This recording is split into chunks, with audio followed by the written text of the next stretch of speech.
আসসালামু আলাইকুম ভিউয়ার্স, আবারও একটা নতুন ভিডিও শেয়ার করার জন্য চলে এসেছি। আমি আমার আজকের ভিডিওতে আপনাদের সাথে শেয়ার করব কি কি সবজি এখনও আমার বাগানে হচ্ছে এবং আর কি কি সবজি আমি হারভেস্ট করছি। আশা করি আপনাদের কাছে আমার আজকের ভিডিওটি ভালো লাগবে। আমি এবছর প্রচুর বিনস লাগিয়েছিলাম এবং মাশাআল্লাহ অনেক বিনস হয়েছে। এ পর্যন্ত প্রায় যখনই হারভেস্ট করছি প্রায় 2 কেজির উপরে 3 কেজির মতো বিনস হারভেস্ট করা যায়।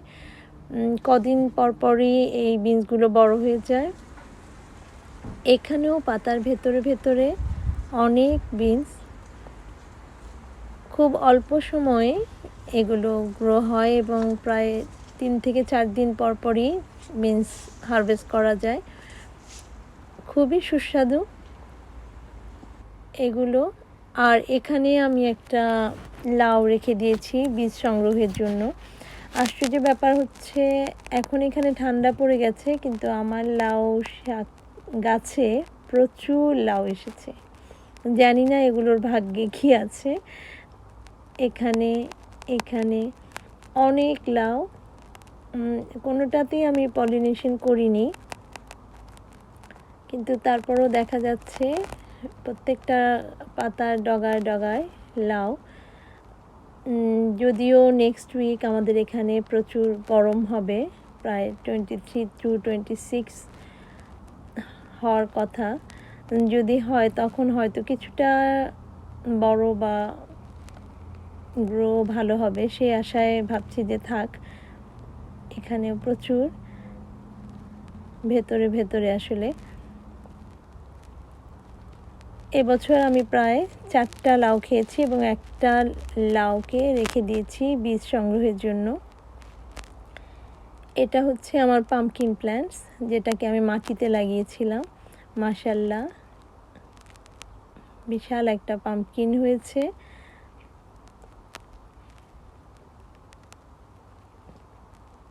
খুবই হেলদি একটা গাছ এবং কোনো সাপোর্ট ছাড়াই কিভাবে এত বড় একটা পাম্পকিন হোল্ড করে আছে জানি না। এটা পাতাগুলো উপরের দিকে চলে যাচ্ছে। শুধু একটা পাম্পকিন এই গাছটার মধ্যে বেরিয়েছে। এটা হচ্ছে চাইনিজ পটলের গাছ এবং চাইনিজ পটল এসেছে অনেক এবং হারভেস্ট করারও সময় হয়ে গেছে। আসলে অনেক সময় দেখা যায় যে আমরা আমাদের বাগানগুলোতে যে পরিমাণ পরিশ্রম করি তারপরে হারভেস্ট করার অনেক সময় পাওয়া যায় না। এখানে পাতার ভেতরে ভেতরে মিষ্টি কুমড়া একটা ব্যাপার হচ্ছে এগুলো আমাদের মাটির মধ্যে পড়ে থাকে কিন্তু কোনো পোকা বা স্লাগ এই সবজিগুলোকে খেয়ে ফেলে না। জানি না এটা কেন। আমার প্রত্যেকটা প্ল্যান্টসের ভেতরে পাম্পকিন প্ল্যান্টসে প্রায় 1-2 করে পাম্পকিন এসেছে। মাশাআল্লাহ। এটাকে আমি প্রথমেই মাটি প্রস্তুত করে এভাবে বীজ লাগিয়ে দিয়েছিলাম। এটা হচ্ছে বাটারনাট বা স্কোয়াশ, একটাই বেরিয়েছে। যাক, তারপরও প্রথম বছর এটা লাগিয়েছি। এখানে আরও পাম্পকিন। মাশাআল্লাহ, আমি এটা একটা আমার বিন কন্টেনার ছিল যেটার মধ্যে আমি ঘরের শাক সবজি যে এক্সট্রা হয় সেই ছিলকাগুলো এখানে সংগ্রহ করতাম এবং জায়গার অভাবে আমি এখানেই পাম্পকিন প্ল্যান্টসটা লাগিয়ে দিয়েছিলাম। যেহেতু অনেক উর্বর সেজন্য খুব ভালোভাবে গ্রো হচ্ছে। আর পলিটানেলের ভেতরে আমি আমার যে চিলি প্ল্যান্টসগুলোর এখনও তেমনভাবে ফল আসেনি সেই ধরনের চিলি প্ল্যান্টসগুলোকে রেখেছি। এটা আমার কিউকাম্বার গাছ, একটাই মাত্র যেটা বাঁচাতে সক্ষম হয়েছিলাম। আর বাকি সমস্ত শসা গাছই শুকিয়ে এবং পোকার আক্রমণ হয়েছিল। এই একটা গাছ থেকে আমি প্রায় 5 থেকে 6টা কিউকাম্বার খেয়েছি এবং এখনও প্রচুর কিউকাম্বার আসছে। জানি না এগুলো ঠিক মতো বড় হতে পারবে কি না। তবে গাছটা অনেক হেলদি, আর এটার স্বাদ অনেকটা বাংলাদেশি ক্ষীরার মতো, খুবই টেস্টি। আসলে আমি যেহেতু আমার বাগানে অর্গানিক সমস্ত সার ব্যবহার করি, তার স্বাদটা সম্পূর্ণ আলাদা শপের থেকে। আমি এটা দেখলাম যে আমার কাঁচামরিচ যেটা আমি খাচ্ছি সেটার স্বাদ কেমন যেন আলাদা একটা টেক্সচার, যেটা নাকি শপের কাঁচামরিচের মধ্যে আমি পাই না। এখানে প্রত্যেকটা কিছু কিছু প্ল্যান্টসে মরিচ এসেছে, তারপরও ভাবলাম যে ঠান্ডা পড়ে গেছে, তাই পলিটানেলের ভেতরে কিছুটা গরম পাবে, সেই জন্য এখানে রেখেছি। যদিও নাগামরিচ লাগিয়েছি কিন্তু এখনো হয়নি। আর এটা হচ্ছে আমার বাংলাদেশি সিম, যেটা আপনাদের সাথে আমি আগেও শেয়ার করেছি, এবং প্রচুর বাংলাদেশি সিম আমি এবছর মাশাআল্লাহ খেতে পেরেছি। অনেক টেস্ট এটার, বিচি ভেতরে, এবং এখনও যদিও ঠান্ডা কিন্তু তারপরও প্রচুর সিম এখনও আসছে আলহামদুলিল্লাহ। খুবই ভালো লাগে আসলে যখন নিজের বাগানে সবজি আর সবজি থাকে। এটা হচ্ছে আমার সেই কাঁচামরিচের গাছ, যেটাতে অসংখ্য কাঁচামরিচ এসেছে, অনেকগুলো গাছে প্রচুর কাঁচামরিচ এসেছে আমার, এবং কাঁচামরিচগুলো পাড়ার মতো সময় হয়ে গেছে, পরিপূর্ণ হয়ে গেছে, এবং প্রচুর ঝাল কাঁচামরিচগুলোতে। এখান থেকে আমি দেখে দেখে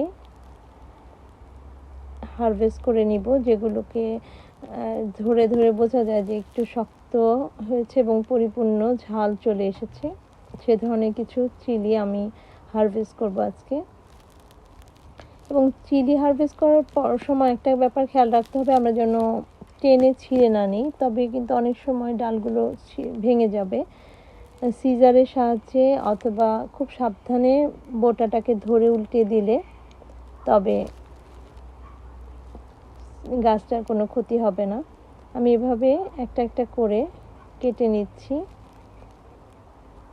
অনেক টেস্ট আসলে, এবং নিজের বাগান থেকে যে কোনো সবজি পেড়ে খাওয়ার যে কি আনন্দ, সেটা আসলেই বলে বোঝানো যায় না। এবং আমি তো এখন তেমন সবজি দোকান থেকে কিনতেই হয় না, সব সবজি যেন আমার ঘরেই আছে, এবং আমি একসাথে না করে যখনই লাগে তখন সেটা হারভেস্ট করে নিই। তবে ঠান্ডা আসার আগে আমি এগুলো সমস্ত কিছুকেই হারভেস্ট করে ফেলবো। আমি আমার নেইবার, ফ্যামিলি, ফ্রেন্ডস সবাইকে দিচ্ছি এবং নিজেও খাচ্ছি। এগুলো হচ্ছে আমার টমেটো। আমি টমেটোগুলোকেও আজকে হারভেস্ট করে নিব, কারণ অনেকগুলো টমেটো ভেবেছিলাম গাছে রেখে পাকাবো, কিন্তু ঠান্ডার জন্য টমেটোগুলো কালো হয়ে যাচ্ছে, সেজন্য কেটে নিচ্ছি। পাতার ভেতরে ভেতরে অনেক বড় ভাইন টমেটো, এগুলোকে এখানেও ভেতরে আছে, দেখে দেখে আসলে হারভেস্ট করতে হয়। মাশাআল্লাহ অনেকগুলো হয়েছে। আর যেগুলো ছোট এগুলোকে আরও কয়েকদিন পরে আমি হারভেস্ট করব, এবং এখনই পেরে ফেললাম, এবং ঘরোয়া পদ্ধতিতে আমি এগুলোকে পাকানোর চেষ্টা করব। এখানেও আছে। এই ছিল আজকে আমার বাগানে কি কি সবজি আমি হারভেস্ট করছি, যা আপনাদের সাথে শেয়ার করলাম।